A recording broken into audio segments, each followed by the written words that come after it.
Hi everyone, my name is Patrick Morris. I grew up...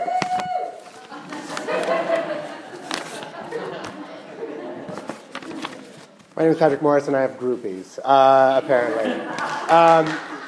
I grew up 100 yards from this church, and so coming here and being able to read something to you guys that I wrote is very important to me.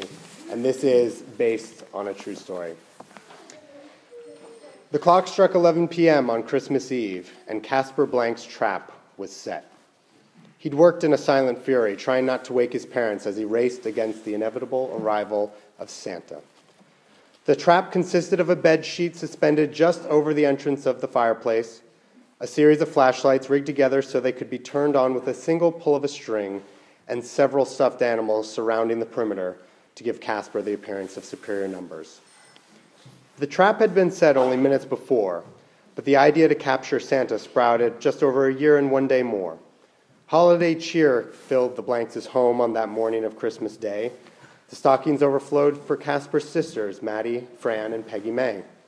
However, poor Casper's stocking lay limp on the fireplace mantel, filled with nothing more than some newspaper clippings and a half-melted candle. Maddie, Fran, and Peggy May cooed and giggled as they unwrapped all their gifts, but Casper found little under the tree to rejoice in. His presents were the pits. He'd wanted video games, toy dinosaurs, and candy galore, but found oddities and dull necessities that were nothing but a bore. He opened box after box to find peculiar things that had not been on his list to Santa. He got an eggplant, a rock, and an old map of Atlanta. He got light bulbs, floss, staples, stamps, and a salt and pepper shaker. He got books on tax laws and cardboard tubes from old toilet paper. He got socks with holes in them and pens with no ink, slightly used tissues, and a tie that was pink. And ornaments. "It looks like a toy," Casper said to his mom, "but I can't play with that, and that seems quite wrong." With each present he opened, the anger in Casper grew. As he unwrapped an old hubcap, Casper knew what he had to do. "I hate Santa," he said after the last present had been given.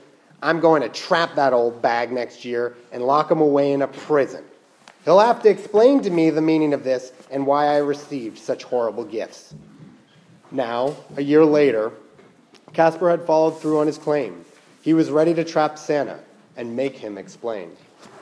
Casper heard something that sounded like it came from the roof. He readied himself behind the Christmas tree and signaled his troops.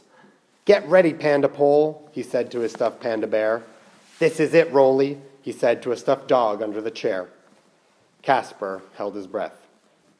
He could hear the faint sound of sleigh bells growing louder in the distance. Then, without warning, Santa appeared in an instant. He stood in front of the fireplace in his bright red suit, his rosy red cheeks, and a large sack filled with loot. Casper didn't pause, and with reflexes like a cat, he pulled on the strings to spring the trap. The sheet dropped, the flashlights lit, and Casper sprang from his hiding place. Santa struggled to remove the sheet that had covered his face. "Freeze, Santa," said Casper as he pointed a hairdryer towards him.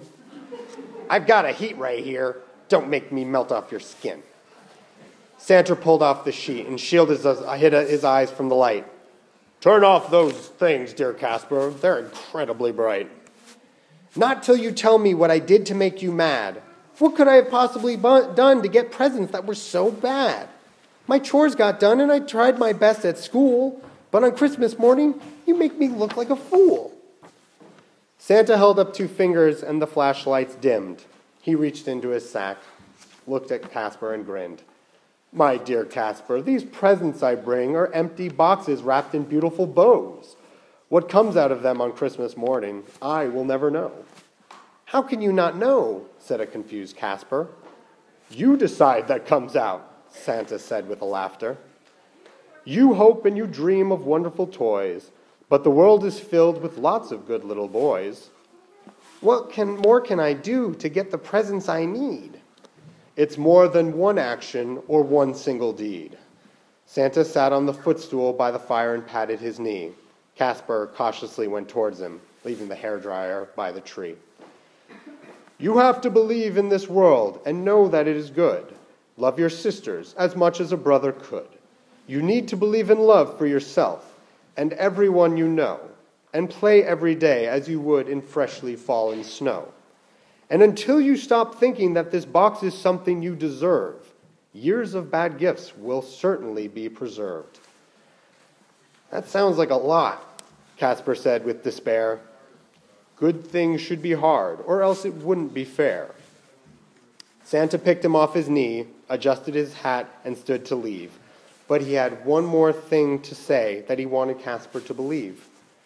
"Give your parents and sisters smiles, laughters, hugs, and Christmas cheer, and I promise you won't care about what's in your boxes this year." Santa wiggled his nose and was gone.